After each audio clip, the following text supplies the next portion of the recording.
because I believe the Ghislaine Maxwell of it all proves that this is the biggest cover up we're seeing. Because, Ellie, why is Ghislaine Maxwell in a minimum security prison getting pampered in Texas? Because she had a proffer. And in order to have a proffer, it means I'm going to give you something. So I get a little something in return. So she sat down with Todd Blanche for 2 days and lied her ass off, which we now know because we have all the receipts.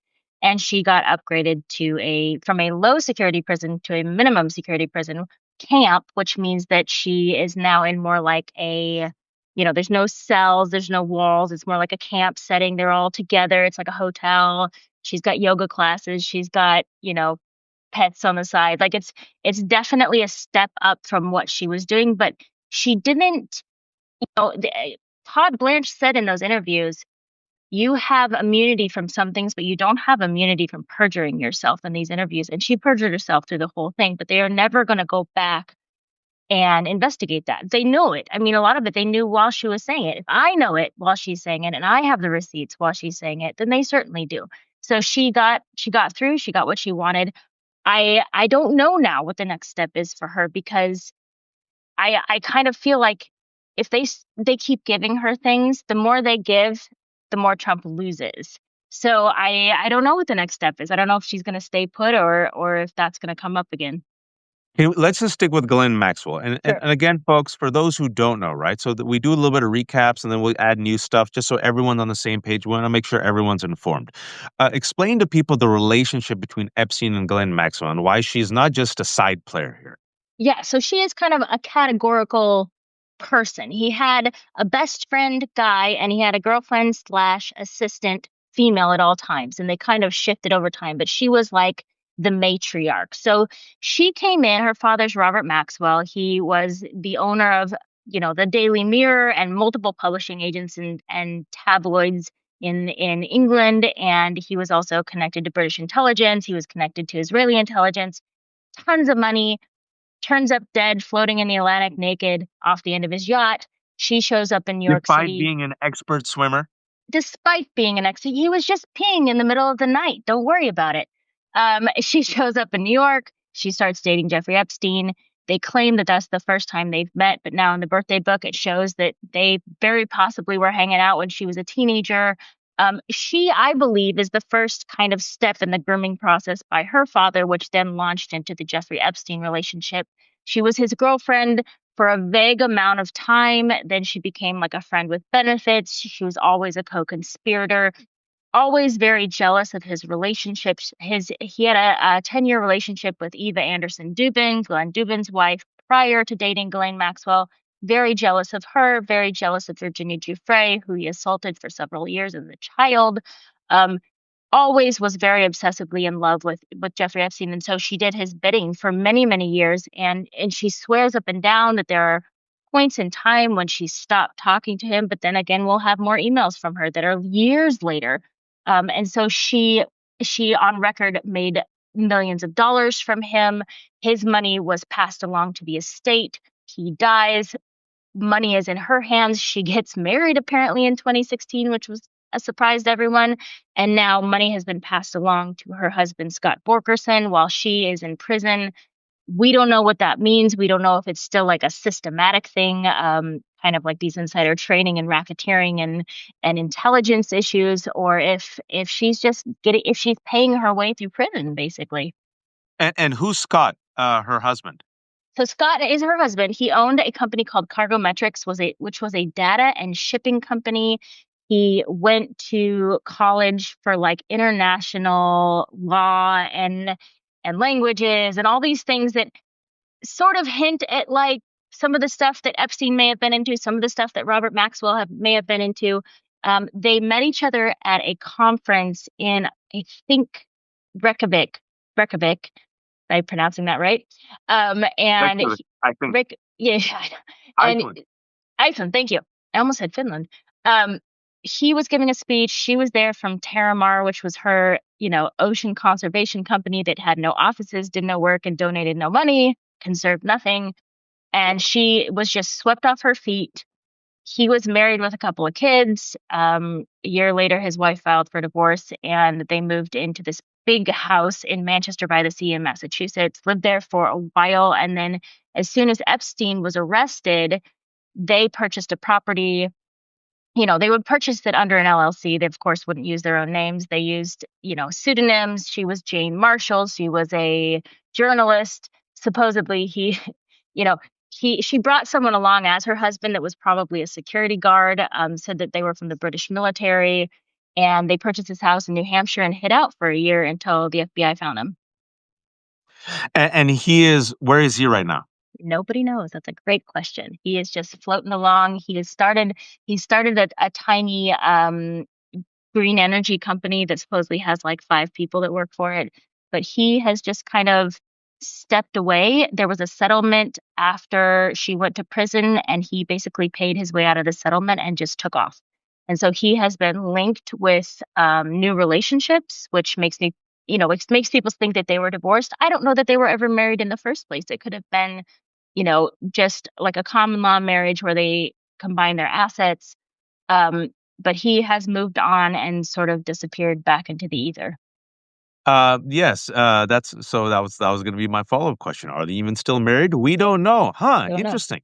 I do want to go back to the Ghislaine Maxwell of it all because I just feel like it's a big whopper literally in front of our face and we just kind of just casually ignore it. Going back to something you said that Todd Blanche went and talked to her. I just want to remind people that Todd Blanche was Donald Trump's personal attorney. Todd Blanche is an assistant attorney general. The attorney general rarely leaves Washington, D.C.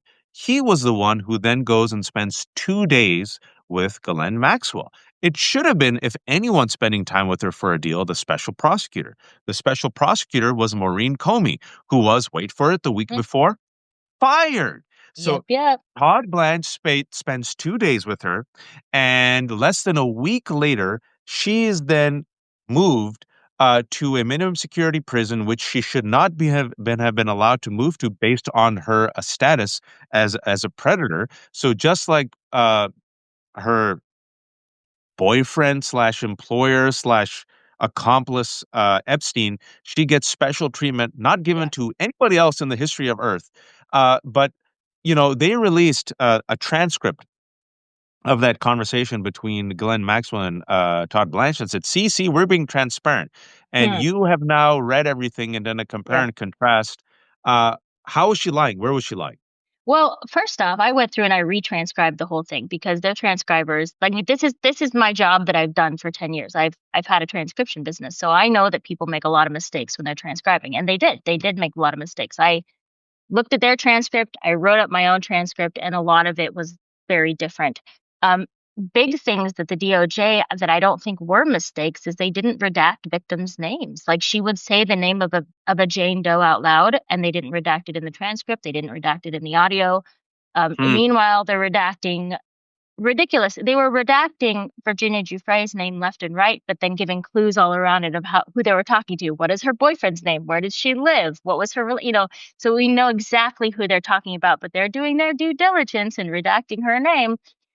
So there was a lot of issues with that. There's a lot of issues about timeline. She swears. First, she says that, I wasn't hanging around after 2006 when he got arrested. And then she says 2010. And now we have emails that go as far as 2015. She lies about like the money that she had. She said that she was just this, poor little jaybird living in New York, and she found Jeffrey Epstein, and she lived in a 10 by 10 apartment, and he barely let her in his house. And there's just all this stuff where she's just incredibly poor me, and the acting is pretty rough. I'm gonna say her acting is not. It's subpar. She's very Mary Poppins. She tries to say, every once in a while she'll say things like, when he starts to ask her questions, she'll bring up sort of a sob story like 9/11, like what were they doing during 9/11 and how hard was it for them? Or she talked about how both she and Jeffrey Epstein had health problems that precluded them from having sexual activity. So none of this could have happened because neither of them were healthy enough for sex. And just a bunch of just very, very ridiculous little anecdotes. And then she would come to times when she would start to say something which could have been, we could have followed up on it, could have been interesting. Like she thought that she was saying something that mattered. and Todd Blanche would cut her off and go in a different direction. So you never really got Mm. to hear what she was saying. So it was a game of cat and mouse. I don't think either of them got what they wanted out of the interview. I think she thought she was going to go in there. She was going to say all these things. She was going to get a pardon right away. I think that he went in there thinking she was going to give this, healing, glowing recommendation of Donald Trump, and Donald Trump was going to be free for the rest of his life. And I don't think either of them got what they wanted. And I will say this, the birthday book filled with vile photos. If you haven't seen it, folks, it's the 50th birthday book that Ghislaine Maxwell compiled for Jeffrey Epstein, which includes, wait for it, word for word, exactly what the Wall Street Journal published, alleging what Donald Trump wrote with the lewd drawing. It's right there, along with a lot of other lewd drawings. Right. That could have only.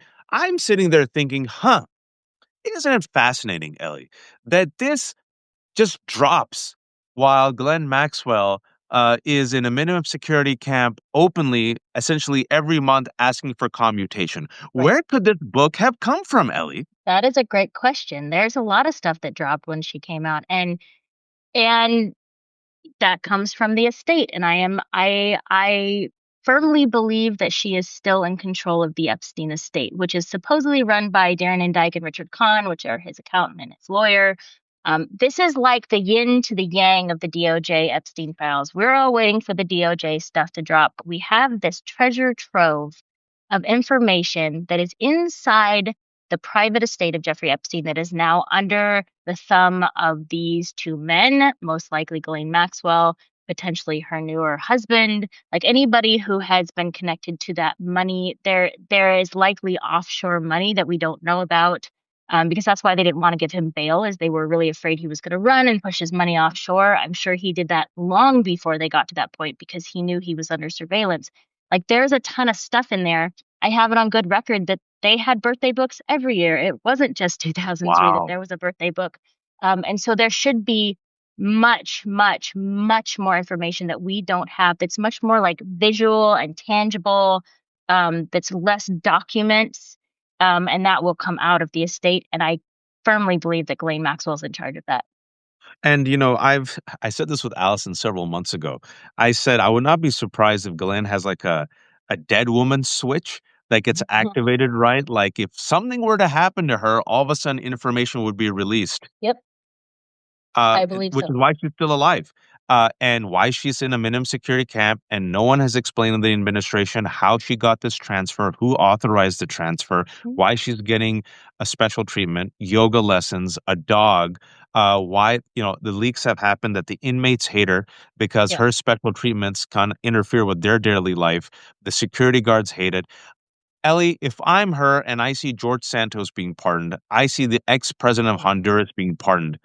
Why would I ever spend 20 years in prison when I'm sitting on the Right. Epstein estate, which has damning incriminating evidence Mhm. against Donald Trump? Well, she saw her boyfriend basically get pardoned. I mean, when Jeffrey Epstein went to prison the first time around, he was outside the prison walls for 12 hours a day. So, like, I'm sure she's pissed that she's even in a minimum security prison. She probably thinks that she's above it. She doesn't deserve it. You hear a lot of complaints in the files about how it's too cold and uncomfortable. And she says all through her proffer that she can't remember anything because her memory has been ruined by not sleeping enough and being woken up and being checked on and all the time.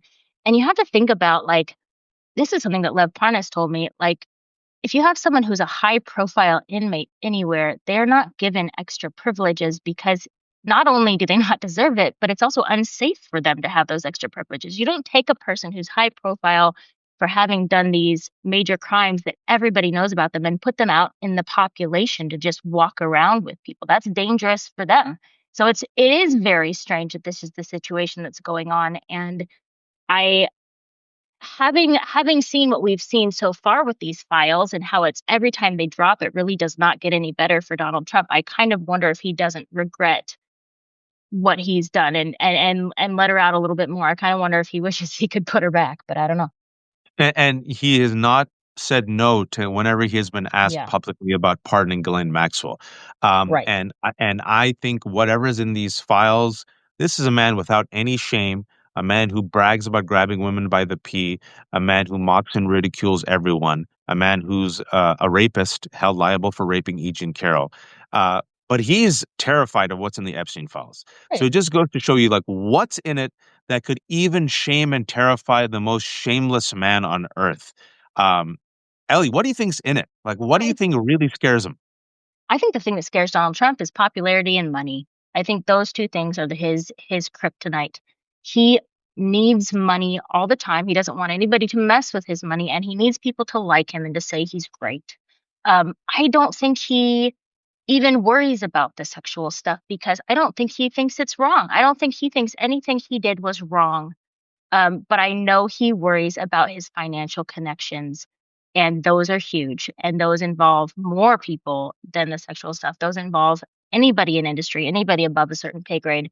Like that could take down a massive, massive, massive amount of people. And at this point, they're looking to him to protect them. And so he's thinking, oh, well, then I'm going to lose the popularity if I lose all the people as well. Like he's stuck between a rock and a hard place, and I just think he's terrified that it's going to come down on him what happens with these files if everybody goes down for them.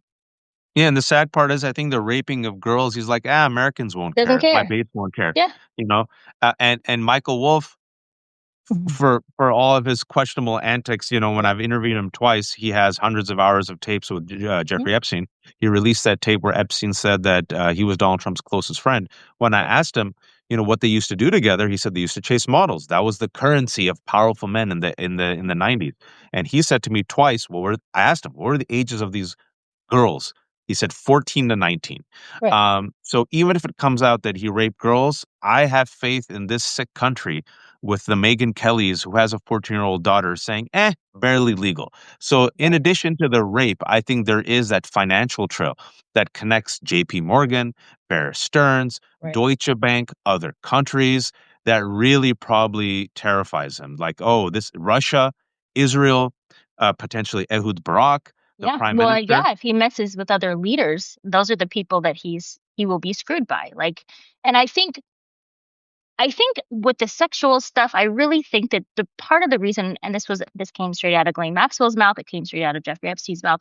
They are so well traveled that they have been to every country in the world, and they consider the age of consent to be the lowest age of consent in the world. They think, oh, America is prudish, that it's so high that they have to be a certain age. We can go to Italy or we can go to Russia or we can go to all these other countries where it's so much lower. That is the age of consent. So that's what I consider to be consent. And Jeffrey Epstein considered teens and preteens not to be pedophilia. And you hear Ghislaine Maxwell say, well, the age of consent is 16 in the UK. So that's what I consider to be the age of consent. So it's like they use that as an excuse, and that tells them that they think that nothing is wrong with anything they've done because the modeling industry caters to younger women, and they say that 19 is too old. You hear that a lot. 19 is too old. I had to move on. So I just don't think they even consider that part. I think the money matters so much more to them. But what I was going to say is the thing they were banking on when they gave this to us, when they gave this to the American people, is they were banking on us being blind and stupid. And they didn't realize that when they gave us these files, they may have 1,000 people redacting on the inside, but they have millions of people with millions of singular, unique skills out here digging through these files and working together. And they will never have a department that big. And so we are finding things. We're finding ways to unredact files. We're finding clues. Like I can look at a letter that is posted on Jeffrey Epstein's wall that is not signed by Jeffrey Epstein, but I have read enough emails from him that I know who's writing this letter. I know when somebody does a double comma out of nowhere for no reason, that's Jeffrey Epstein because that's how he writes. Like I can now figure out clues from having read so many documents from the same people over and over and over again, or their handwriting, or their style of speaking. Like there are things that we start to pick up on that 1,000 FBI agents in a couple of months are not going to see because they just don't have the time and money and effort to do that. And also they're reckless and they're incompetent. Yes, they And are. according to Allison, when Allison from Mueller, she wrote, puts on her tin hat, she's told us she thinks some of these FBI agents are deliberately being reckless and Oh, deliberately yeah. saying, oh, oops, forgot that photo of Donald Trump. My bad. Right. Because, I mean, if you have a room full of 1,000 people, how often are you going to find 1,000 people in agreement? Probably not very often. There's going to be a few people in there who are digging and doing the right thing. Um, I hope, you know what I mean? I hope for leaks. I hope for the people to be looking through these things and say, whoops, didn't redact Trump that time. I hope that the person who let the picture through of Donald Trump in the drawer with all the women, I hope that was somebody on our side. I don't know. And also that disgusting transcript about what Donald Trump, the what he did to that girl, and also the fact that the girl told the limo driver that she was just assaulted by Donald Trump. All Yeah. that was unredacted, folks. So Yeah. there's several holes that he can't plug. He cannot plug the Epstein estate. We're talking about the estate now. For those who don't know, this is the estate, the files, the treasure trove of documents that exist within the Epstein estate. Some of them have been given to Democrats. I believe Democrats should release them. I don't know why they're not, Right. especially to take the focus back because Donald Trump has overreached on Venezuela, overreached on the murder of Renee Goode. I think they should release something this week. I think they should have done last week. Then you have the FBI agents who got access to all these documents and were all operating from the same open Excel sheet. Yeah. They probably copy pasted some stuff. Then you have Ghislaine Maxwell. She's got some Mhm. stuff. And Yeah. then you have the survivors. So Yeah. I feel like it's like drip, drip, drip, drip, drip, drip. I think they Right. realize the flood's about to come, Ellie. Well, and now they're subpoenaing the people who own the estate. So that's going to, I hope that's going to change a few things in how fast we get this information. Because this week they announced they're subpoenaing Darren Indyke, Richard Kahn, the two men who run the Epstein estate, Mm. but also Leslie Wexner, who is like the major player in the middle of all of this. He's the man who, quote unquote, sold Epstein all of his homes for $1. He's the guy who, his estate is where Maria Farmer was assaulted in the very beginning in the 90s. He is the person who is the only on record client for Epstein who used to be like, oh, file my taxes. Thank you. Here's $157 million. He's somebody who knows everything. And this week I was looking through these files and they're subpoenaing like Interlochen. If you know what Interlochen is, it's like a music camp for kids. They're subpoenaing Interlochen, but they have yet to subpoena Leslie Wexner, who knows everything. And now, it's been 30 years. It's been 20 years since they started the investigation. Like, is he even capable of speaking? How cognitively aware is he? He's like 88 years old. They have had the opportunity to do this for decades and they haven't done it. And now we're finally going to see something, I hope. Yeah, you. That was my next question, which is great. You went right there.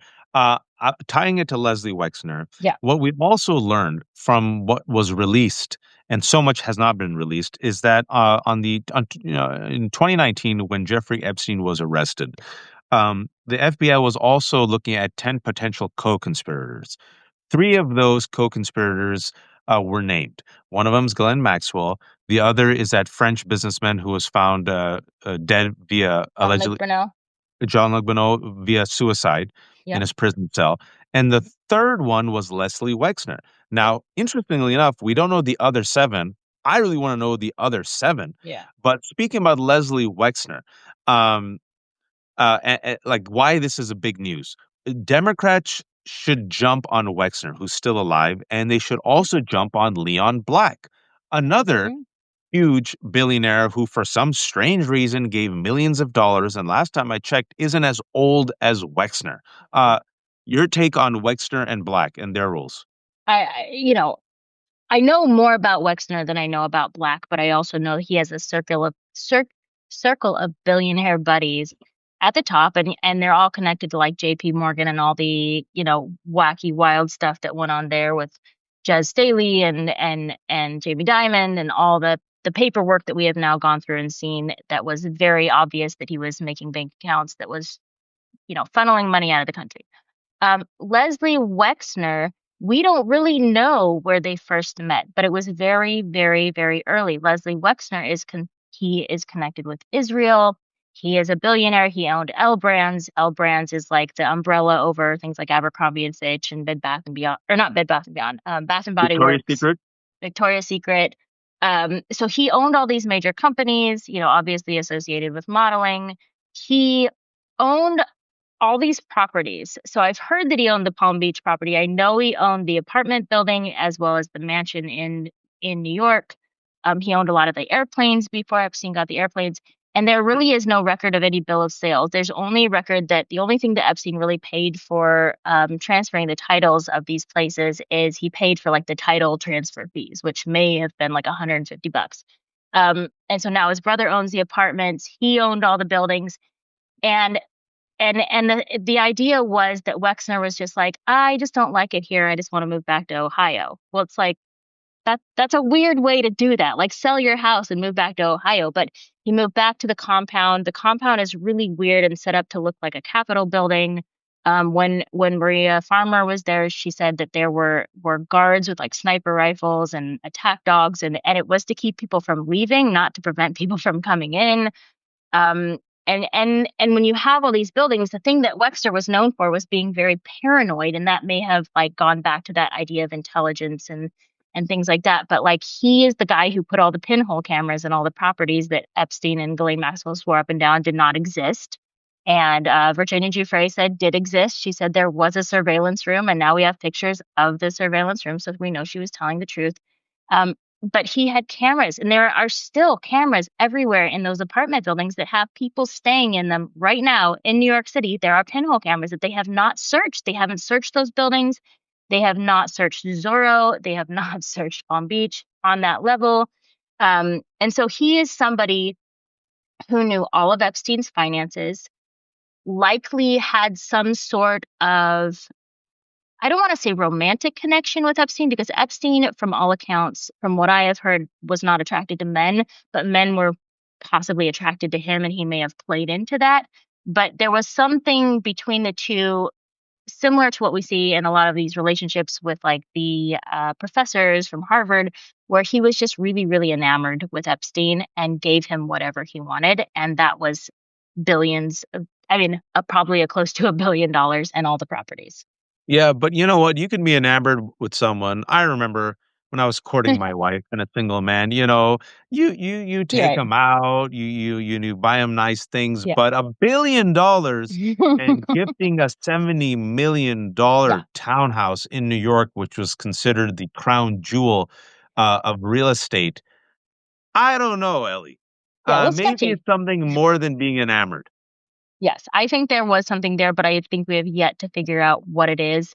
But the clock has been really ticking. I mean, he's a very, very old man. It depends on how much his wife knows. His wife is much younger than he is, but he is the only person on record to have been a public client for Jeffrey Epstein, which means he was the guy paying Jeffrey Epstein millions and millions of dollars for like tax advice and like, titling a house or, just things that shouldn't cost that much money. He was paying hundreds of millions of dollars into Epstein's pocket. And also Leon Black, for And some also Leon strange Black. reason, giving millions of dollars to Jeffrey Right. Epstein for his advice, as Hmm. Jeffrey Epstein, according to the New York Times report that came out a couple of months ago, just completely humiliated him and badgered him and mocked his children. And Leon Black, a billionaire, is like, okay, I'll just sit there and Yeah. take it. And if you're innocent in a situation like that and an article comes up in the New York Times about that kind of thing, you speak up and you state your case. But all these people are completely silent. And why? And folks, to infuriate you further, what we found out from the last month's release is that the Farmer sisters tipped off the FBI that Epstein was a potential pedophile in 1996. Yes, they And did. then, he was given a sweetheart deal by Alex Acosta in 2008, 2009. He was a convicted pedophile. People still partied with him. In 2019, even, the FBI had Wexner as one of the 10 co conspirators. Mhm. Why, oh, why, Ellie, for let's just go back the last 7 years, Yep. 2019. How come no one's, I don't know, deposed, investigated, indicted Leslie Wexner? They really, really, really, really, really wanted this all to go away.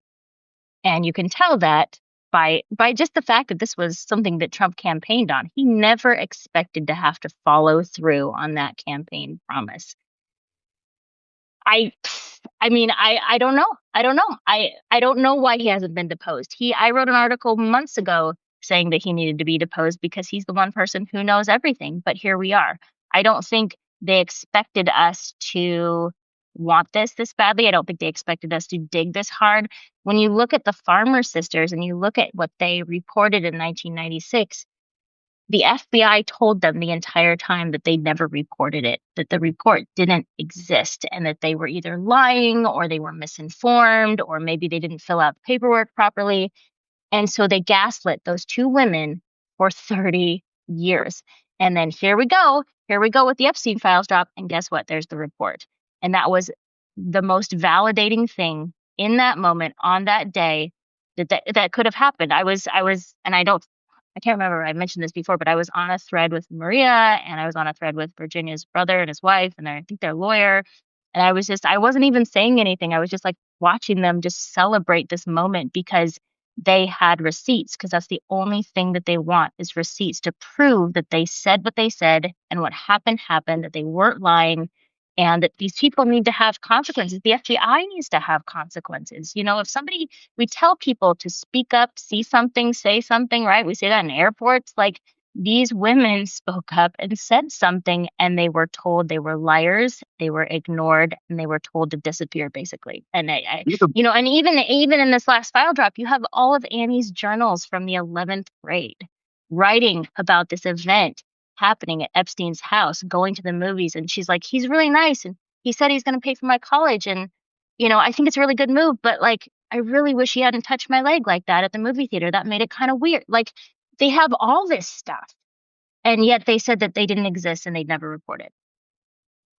It infuriates you folks because if you do the math on the timeline, 1996, the FBI has known for 30 years.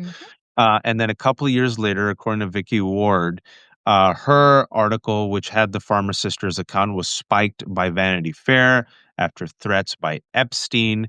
And then you look at the sweetheart deal that Alex Acosta, who later became Trump's labor secretary, gave Epstein, whereas Ellie said he was free to rape for like a year. He was essentially out of jail for like 6 of the 7 days raping. And And he then had an ankle monitor on. There were girls that reported that he was assaulting them with an ankle monitor on, but they didn't know what it meant because they were from another country, right? They weren't used to that system, but he is wearing his ankle monitor. And after that, still, all these powerful people hung out with him. Woody Allen, Larry Summers, Noam Chomsky, Bill Gates, Elon Musk wanted to hang out with him, Peter Thiel. And furthermore, financial institutions like JP Morgan were still associated with him, right? Till 2013. Yeah. They just kept going. And there, if you look through the best case, the one that I tell everybody to read, like, there's a lot of dry stuff in the files, but if you want one that's really kind of like dramatic and fun and they have nothing to lose, read the case. It's the U.S. Virgin Islands versus JP Morgan, because they just rail into them because they knew everything. You can look at all of his financial stuff, and he had 134 bank accounts that was in the name of multiple women. He wasn't paying the women through the bank accounts. He was using it to funnel money back to whatever country they came from. And then you would have you would just have these things where they were business accounts left, and you would have them paying for lingerie from these like business accounts or philanthropic accounts or just all this other weird stuff. So it was like so obvious to me as an uneducated, inexperienced investigator. I can look at that and be like, well, that's not okay. Something's missing here. And they just let it go because they kept saying, yeah, but he's one of our top 3 clients. And folks, I was supposed to bring on Lev at 3 o'clock. However, he just jumped on, and my battery has 23% left. So I did an audible, and I know Ellie has to leave in 10 minutes. So we're going to combine all our superpowers together. And Ellie, if I may, real quick, I know you have 10 minutes left. Lev texted me about 30 minutes ago, and he said, "Man, I think the exact quote was, I've been hearing such crazy shit. We really need to go live." End quote. And Ellie right now has done a masterful job, folks. If you haven't subscribed to Ellie, please do this. Subscribe to the Panicked Writer. She's fantastic. One of the top rising Substacks. She's going through everything. Her former skills, actually current skills as a transcriber and a researcher, are coming to fantastic use because we can no longer depend on the Department of Justice, on the Health and Human Services Department. We can't depend on the government anymore, folks. Yeah. So it's going to be the rest of us because they're going after everybody, even Jerome Powell. So let me bring Lev in, then I'll bring you back, L, Yeah. to respond. Lev, the crazy shit. Dude, I don't even know. First of all, Ellie, what's up? Love Hiya. you. I can't even tell you. I mean, it's so disgusting. It's hard to even say, but I wrote about it literally as I put it out. I'll quote what I heard. This wasn't supposed to be a white American mom. Mhm. I mean, basically, I know a lot of us are talking about, it, but like, I heard it from my sources are pretty good, and this is one thing that like I'm going to tell you that like literally they're saying Stephen Smith and Stephen Smith, Stephen Miller, Miller. and yeah, exactly, and Donald Trump literally are talking about how uh, they can't believe that this is a white woman, that this was not a black or brown or undocumented woman, that how the narrative is so much harder to spin. And it all started basically how the conversation started because I called up one of my sources to find out what happened yesterday with Trump when he watched what's it called, protest, because the protest, which was incredible. I want to do a shout out to everybody that came out yesterday and protested. This is exactly what me, Waj, Ellie, Joy, everybody's been talking about. Stay vigilant, stay powerful, stay loud, don't give an opportunity. And that's one thing that pissed them off because they were watching this unfold and they couldn't get their, as they said it again, disgustingly, but they couldn't get their George Floyd moment. Yep. They're, basically, if you go back to the protests that were happening during the George Floyd tragedy, you had reports back then even that Donald Trump wanted to shoot at protesters. You had Stephen Miller talking about pushing it, and they were really set up for it. That's why you see the constant antagonizing. Also, they sent in yesterday a guy named by the name of Nick Sorter. Nick Sorter is Oh, a yeah. right wing media. For those of you that don't know him, but they sent him into Portland, and that's in Portland, Oregon. He was the guy that got arrested. Went to the White House. They sent in more people to Portland because of that. He instigated it. Then now he's in Minnesota. He's actually in a car full of right winger Trumpers driving around into these peaceful protests, riling them up and starting it up. So, I mean, it was. I don't want to go through the whole article. You No, guys no, should go read it. but Lev, it's all, and someone was saying they said they came off of a conversation with you and Dean where all this in furtherance of their agenda, but also to distract from the release of the Epstein files or the lack of release. Look, guys. I try to be as sensitive as I can to the moment because it's a very sensitive moment where to with Renee Good, and we keep saying her name, Renee Nicole Goode, with her passing away and being executed by and now the way they're trying to shift the story. But at the end of the day, we say here on the Left Hook with Waj, Ellie talks about it all the time. Our whole platform at Love Remembers, the number one tool we have, folks. The number one. This is a war. And we our nuclear weapon that we have is the Epstein files. Mm. And yes, we want to say Renee Good's name. We want to go out there and get justice for her. But unfortunately, the way this country is divided right now, unfortunately, because this is a partisan issue, like it or not, because this is, you see Trump and MAGA going out there raising hundreds of thousands of dollars on GoFundMe for this killer that's supposed to have immunity, and now he's getting a legal Absolute defense immunity, fund. which is I mean, bullshit. absolute immunity, right? So I'm just saying to you, as you're watching all of this play out, you need to understand that the only way we could save our country, the only way we could get back our democracy, the only way is if we stop them, and the only way we could stop them is the Epstein files, because that's the only thing that is bipartisan today. That's the only thing that we have, even mega cracking, getting ripped apart, that agree with us. That's the only thing that unites this whole country. And that's why, I'm going to Washington, D.C. That's part of my movement. We talk about it every day. Ellie's on it all day long. Waj, 24 hours a day. I don't know how he does it, but we try to keep the No wonder your attention. phone's losing its battery. Right. I know. Keep the attention on the Epstein files Yep. because just think about it, folks. just 2 weeks ago, before New Year's Eve, the last thing that right before the holidays, we were talking, every congressman out there talking about that there were subpoenas being ready, that there's impeachments being drawn up. And now it is, what is it, January 12th, folks. We've been in session for a week. Congress has been back for a week. And yes, there are things happening behind the scenes. We've seen, but which is not being reported about the Les Wexner subpoena.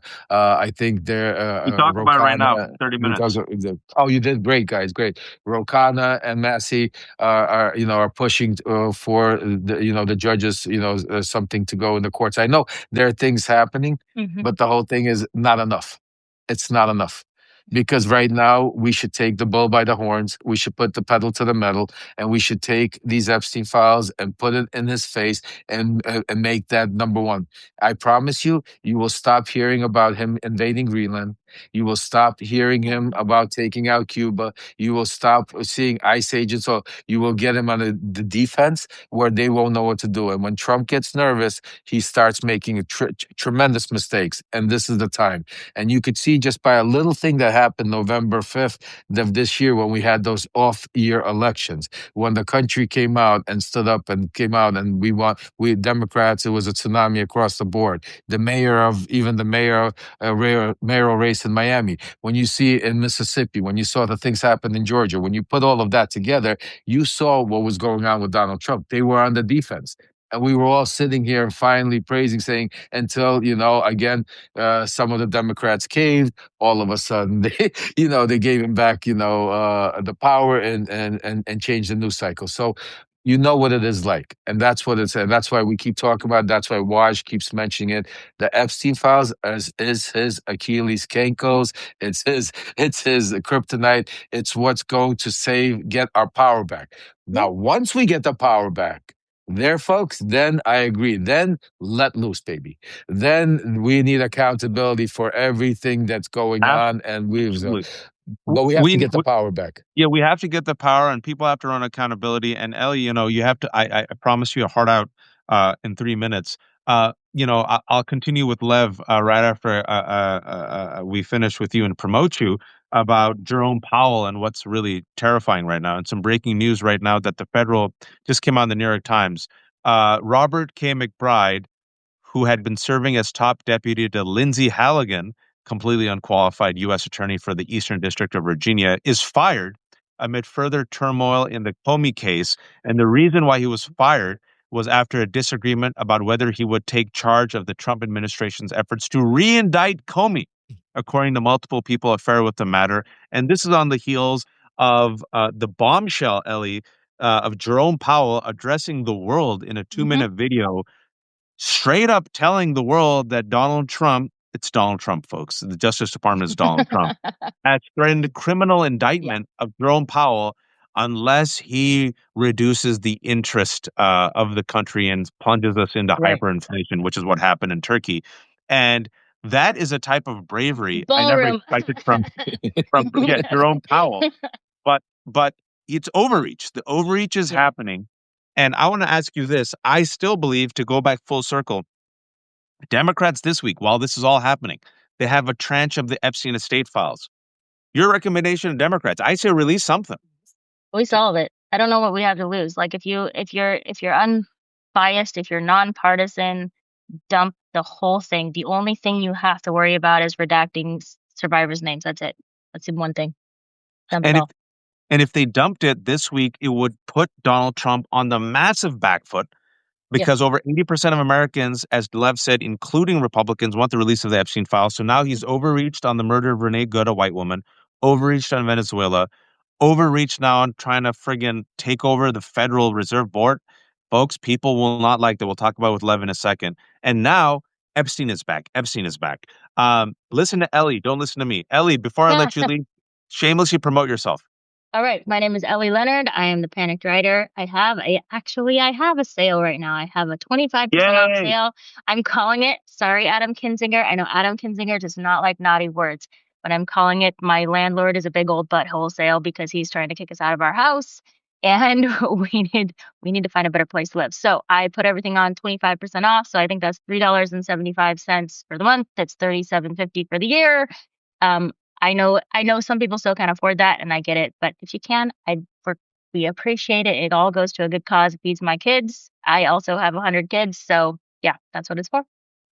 Do it. Subscribe now. She's doing fantastic work, and Absolutely.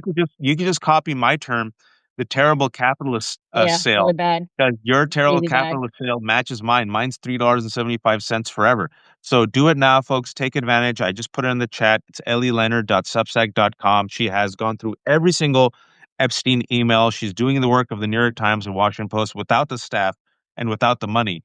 So please, please, please, folks, subscribe to her, become a paid subscriber. $3.75, it's nothing. And if it is a lot too much for you, at least become a free subscriber. It's free. Thank you, Ellie. I'll Thanks, talk to you guys. next week, hopefully. Take Bye, care. Lev. Bye, guys. Bye, Bye. Ellie. Got you out by Bye. 3. Lev. This uh this video by Jerome Powell. Folks who are joining us, 2,400 people, I'm going to put up this fantastic conversation I had with economics professor Justin Wolfers. If you really want a good, I strongly recommend. I'm not just saying it because it's on the left hook, but he really broke down for the average Jose and Jane why this is such a big deal, the repercussions to American economy, to American safety, to American credibility, to the rule of law. But I have never seen a Federal Reserve chair come out on a Sunday night, do a 2-minute video to the world, and literally admit the plot that this mother effer on the DL is trying to, and I'm using Lisa Murkowski's words because Lisa Murkowski now joined Tom Tillis. I think we need at least 10 Republican senators to coerce him to reduce the interest rates or else criminal indictment. Lev, what have you heard, if anything? I'm actually I'm hearing some things. I'm not ready to report on them, but we will be. Maybe we'll go live again later on tonight because things are breaking as we're going on. There's a lot of things happening in the White House. A lot of unhappy people. You know, with the way that Trump is actually. I mean, the thing with Jerome Powell. I mean. He did this without certain people. Everybody was not in the loop of this. This is like you said. This was Trump doing it. Pam Bondi, the DOJ, pressuring him. He was actually some of the things I'm hearing that some of people in his administration were trying to talk him out of it. Didn't work out, obviously, as you could see. But look, I mean, it shouldn't surprise anybody. This is Trump's way of getting either what he wants, or either he bombs you, takes you out in the middle of the night, or opens up an investigation. He's a dictator. He's a bully. He's a criminal. He's actually convicted criminal, folks, 34 counts. And so this is his MO. I mean, this shouldn't surprise anybody about it. The fact that he's doing it to Jerome Powell, the fact that he's doing it to the Fed, and the fact that Jerome Powell, I'm happy, and I want to say is thank you, Jerome Powell, that you Yeah, did. absolutely. I Absolutely. just want to say that he didn't just sit back and he came out and said, no. You wanna talk to me? I'll explain to them what you're doing in front, but this is what we're seeing, and And that's why. imagine, Lev, if Colombia did this. Imagine, because basically what Jerome Powell said was, F you, I know how important the independence of the federal board is. I'm going to go tell the world, especially rich people and foreign markets, that you're effing with the independence of the Federal Reserve and you've threatened me. And I'm going to go ahead and bypass all the press and on a Sunday night in a recorded 2-minute video, just essentially reveal the plot, number one, and in a very nice way, tell you to go F yourself. Could you imagine if Apple did this, if Facebook did this, if, I don't know, Republicans did this, if Columbia University did this, if CNN did this? So, look, Jerome Powell is no lefty. He's like this, Republican light type of guy. Most of them are establishment dude. But the fact that he did that video, I think is huge. And that was a video for the world. And also and now you got 2 Republicans coming out, Tillis and Lisa Murkowski. Yeah. And then you got the 5 Republicans joining. I know, folks, it's very little, but I'm just trying to give you some mustard seeds of hope. I'm trying to make my case here why Trump has overreached. And just paralleling with what Lev has heard from inside. He's overreached on the murder of Renee Goode. They killed a white woman. And as Lev is saying right now, they really, really, we said this on the left hook and with Danielle, they really wanted a black body. But instead of killing a black person, they got a white woman. Overreach. Then this dumbass came out and lied to the American public. That's pissed off people. Oh, she violently ran him over. Like, what the F are you talking about? Even some right wingers are pissed off about that. He's overreached on the war in Venezuela. 5 Republicans joined Democrats last week on the War Powers Resolution. He's overreached on cruelty when it comes to eliminating the Obamacare subsidies. He doubled down on it yesterday, and then you got about 12 Republicans join Democrats in the House voting to extend it. Let's see what happens. Now he's overreached on Jerome Powell, and then we just got this breaking news as of 20 minutes ago. Senator Mark Kelly is suing Pete Hegseth, and this just happened. It's a complaint for declaratory and injunctive relief. And I think Mark Kelly just did this big post on Twitter. So he just sued him. That's good. That's Finally, just some cojones, just some guts, just some fighters. Lev, your response to all this? I mean, thank you. I mean, finally, I agree with you. But I give you a little story time with Lev. When you were talking about this, it reminded me of an instance when I was sent to Ukraine by Donald Trump and Rudy Giuliani. This was May 10, 2019. So Vladimir Zelensky is still the president-elect. He just got elected to be president literally within 4 or 5 days. They have the inauguration coming up on the 20th of May. I'm giving you the background story to it. And Trump told him that he's not going to come because Zelensky begged Trump to come to show Russia that America supports. He said, no, I'm going to send Pence. Pence is going to show it's a big how to do. And this was all done, like say, May 9th. Now, fast forwarded to May 10th, Rudy Giuliani comes out and says he's not going to Ukraine because he's surrounded by enemies of the president while I'm in Ukraine. I get the call and I'm told, you got to go meet with Zelensky's people and you got to tell him hardcore that if he doesn't announce an investigation by Sunday night, which was May 12th, by Sunday night, that Pence is not going to show up to the inauguration and we're going to stop all military aid to Ukraine. This was the first quid pro quo and I delivered it. But now now setting up, so now I'm meeting with Zelensky's chief of staff at the time, Sergei Schaefer, his first chief of staff. We're sitting in this little cafe in the middle of Ukraine, Kiev. It's all guarded off by all of these bodyguards from all sides. And I'm sitting there. I'll never forget. I'm laying into him like Giuliani told me to, telling him that, listen, if you guys don't announce this investigation, it's all over with, blah, blah, blah, saying to this guy sitting, chain smoking, looking at me, and then he stops. He goes, can I ask you one thing? He goes to me, and we were talking in Russian. He goes to me, here you are, the great Americans, and you're supposed to be so righteous. You're supposed to be so right. And here you are telling us how to be corrupt. You're forcing us to open an investigation into something that we don't have. And if we don't do it, you're going to hold back.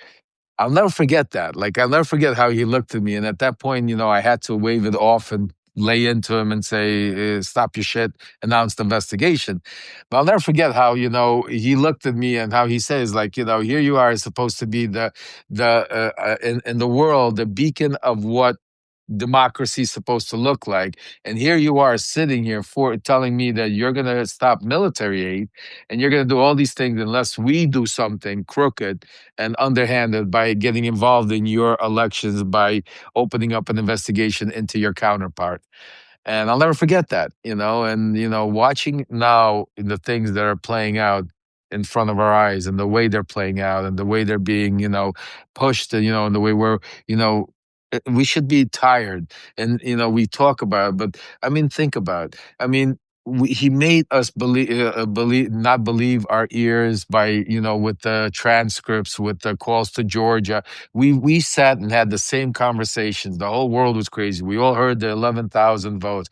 We all heard that, give it to him. But, somehow he forced it on there, mega forced it on us. And now we're watching something even sicker. We're watching literally something play out that literally, if you take, and we were talking about on Dean's podcast, that's why, some of the people that were there, I say, if you take AI right now, because I know Project 2025, I don't want anybody going reading it all. There's a lot. It's just tedious. But if you take a look at the part of where they're trying to build a society where it's pure white Christianity.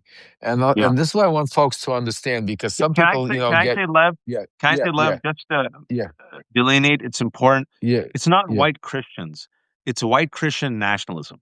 Just Yes, to, yes, just yes, for yes, all the yes, white Christians who are watching, listen, I yes, got you. I got yes. your back. It's Thank you, white thank you. Christian nationalism. Nationalism. Thank you, Wash. Thank you so much. And this is important because, a lot of people, attack Wash or attack others saying, well, it's you're the one that's racist. Folks, this is not about black, brown, Palestine. This is about all of us. America, most of America we are immigrants. We do not fit into that category, like Wash said, white national Christian. But we do not fit. It's a very small percentage. So when they do these things, it's just a matter of time until you're next. That's why, you can't sit there and say, oh, well, it's happening to the black people, or it's happening to the brown, or it's happening to the immigrant. It's not.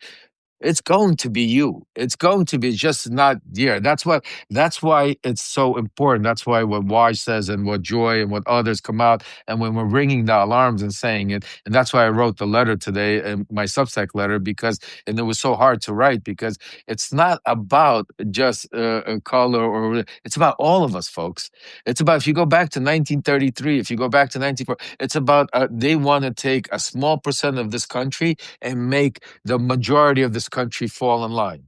And that is why we keep speaking. There's more of us. We're louder. We're stronger. It's time to take our country back. When are we going to say enough is enough? How many more people have to die? How many more Renee Nicole Browns or Trevor Martins, or, it doesn't matter if they're black, white, how many people have to suffer? How many more people have to be dragged off the street, like Malcolm Nance was literally crying? I had Malcolm Nance crying on my show, talking about how this 17-year-old child was pulled off the streets by ICE. He had a passport in his hand. He was an American citizen. They beat him up. They threw him out. 4 hours later, as he's walking, he turns around and somebody comes up to him. A black man comes up to him and says, "Are you okay?" He goes, "No."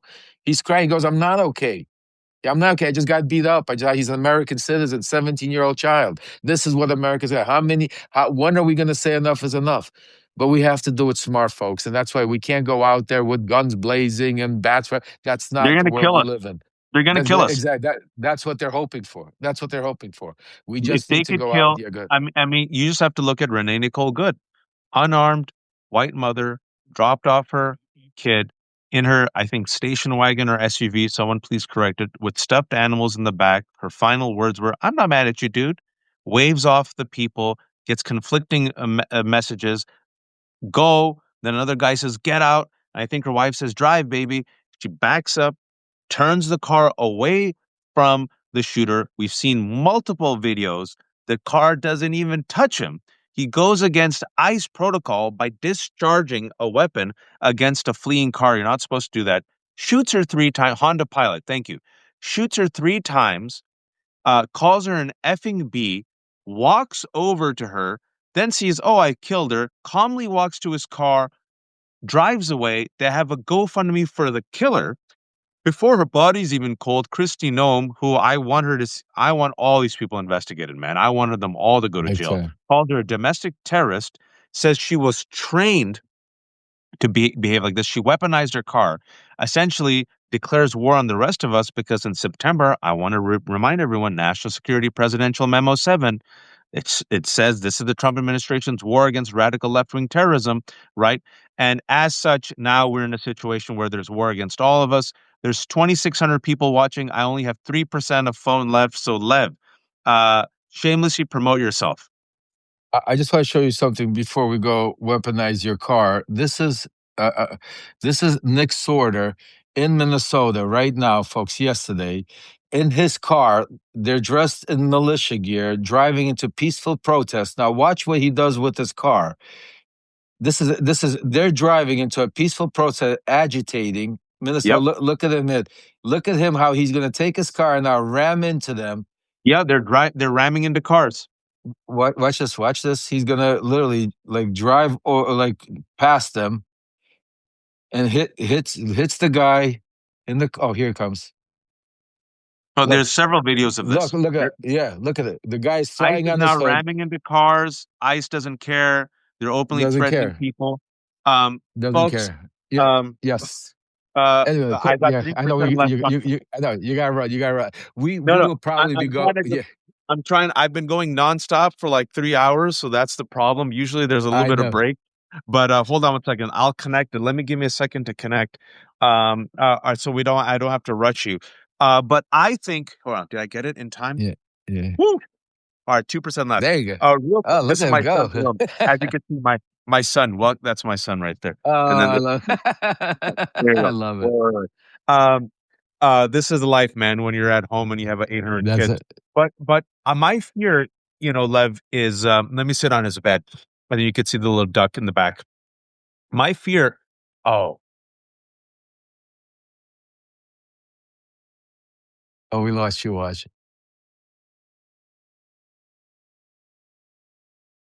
Well, while we get Waj back, I just want all of you to know that he is going. Not just look at this guy nonstop, 24/7. Make sure that we all need the paid subscriptions, but I want to make sure all of you, for like Ellie, Waj, for those of you out there, 325. These are some real independent journalism. So I just want to just kick it off and say, you make sure subscribe to them. Make sure give them a follow, because they're out there 24/7 getting you the information out there that they can. And folks, you know my plan. For those of you that have followed me, have been with me, or are new to the platform, we're here to speak truth to power. We don't care which side it is. We don't care. We don't look at color, race, or anything. We're here for the survivors. We're here for the people. We're here to get our democracy back, because as my shirt says, enough is enough. So folks, if you haven't yet, make sure to subscribe, hit that button up there, become the one more thing I will tell you is paid subscribers. Why we say paid subscribers are the backbone, are so important, is because paid subscribers allow news like the Left Hook and everything to be able for their news to be promoted, to go to the top. So that's why, if you can, become a paid subscriber. Otherwise, folks, subscriptions, all of our platforms, we don't have any paywalls, because the number one thing is about making sure that we give you the information. And once Wash gets his phone hooked up, we will probably go live later on again, because the news is just getting started. There's a lot of breaking news. So folks, subscribe, become paid subscriber to the Left Hook, to Ellie Leonard, and if you can, to myself. And stay tuned. We are going to take our democracy back. Have a great day.